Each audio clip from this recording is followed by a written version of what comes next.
رسول اللہ صلی اللہ علیہ وسلم نے فرمایا کہ ایک زمانہ ایسا آئے گا کہ میری امت جو ہے وہ عیاش ہو جائے گی، اور اسی حال میں ایک رات ایسی آئے گی کہ لوگ سوئیں گے تو انسان اور اٹھیں گے تو بندر اور خنزیر ہوں گے، اور یہ اس وجہ سے ہوگا کہ مسلمانوں نے حرام کو حلال کر دیا ہوگا، زنا کو عام کر دیا ہوگا، نماز اور روزہ چھوڑنا عادت بنا لی ہوگی، دھوکہ دینا، کسی کا دل دکھانا جو اپنی عادت بنا لی ہوگی، اور ہمارے نبی نے جو باتیں کی وہ سب سچ ہو رہی ہیں۔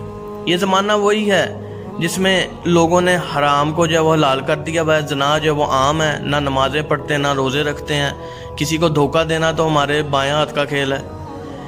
یہ سب باتیں سچ ہوتی جا رہی ہیں۔ اب تو ایسی ایپ بن گئی ہیں کہ آپ دیکھیں کہ اس کے اندر بیٹنگ کریں، ٹریڈنگ کریں تو آپ کو پیسے جو ہیں وہ ملیں گے، پیسے تھوڑے لگاتے ہیں ملتے زیادہ ہیں، بیٹنگ لگاتے ہیں مر بھی جاتے ہیں۔ یہ سب حرام ہے اور ہم لوگ جو ہے اس سے کمائیاں کر رہے ہیں، اور ہمارے یوٹیوبرز جو کافی سارے ہیں وہ اس کو پروموٹ بھی کر رہے ہیں، انہیں پتہ بھی ہے یہ حرام ہے پر پروموٹ کر رہے ہیں۔ اس میں غلطی ہماری یہ ہے کہ ہم لوگ یہ بھول گئے ہیں کہ دنیا فانی ہے، اس نے ختم ہونا ہے، ہم نے مرنا ہے اور اپنے رب کے حضور پیش ہونا ہے۔ ہم یہ بھول گئے کہ ہم کیا منہ دکھائیں گے۔ جب انسان مرے گا تو اس کی شہرت، اس کی دولت ادھر رہ جائے گی، جائیں گے تو صرف مال، اور ہمارے مال کیا اتنے ہیں کہ ہم اپنے رب کے حضور کھڑے ہو سکیں؟ نہیں ہے۔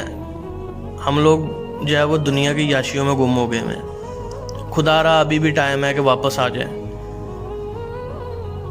تاکہ یہ نہ ہو کہ کل کو ہمارے نبی ہماری سفارش ہی نہ کریں، ہم اپنے نبی کو اپنا منہ ہی نہ دکھا سکیں، یا ہمارے نبی ہم سے اپنا منہ پھیر لیں، ہماری طرف دیکھیں ہی نہ۔ خدا را ڈر جائیں، ابھی بھی سدھر جائیں، یہ دنیا کی یاشیاں چھوڑ دیں، اپنا مال، اپنے مال سیدھے کریں، اپنا عقیدہ سیدھا کریں، اپنی آخرت کی فکر کریں۔ یہ نہ ہو کہ کل کو ہمیں جہنم میں جلنا پڑے، سڑنا پڑے، ہماری سفارش بھی نہ کی جائے۔ خدا را ڈریں، سدھر جائیں، رستے پر آ جائیں۔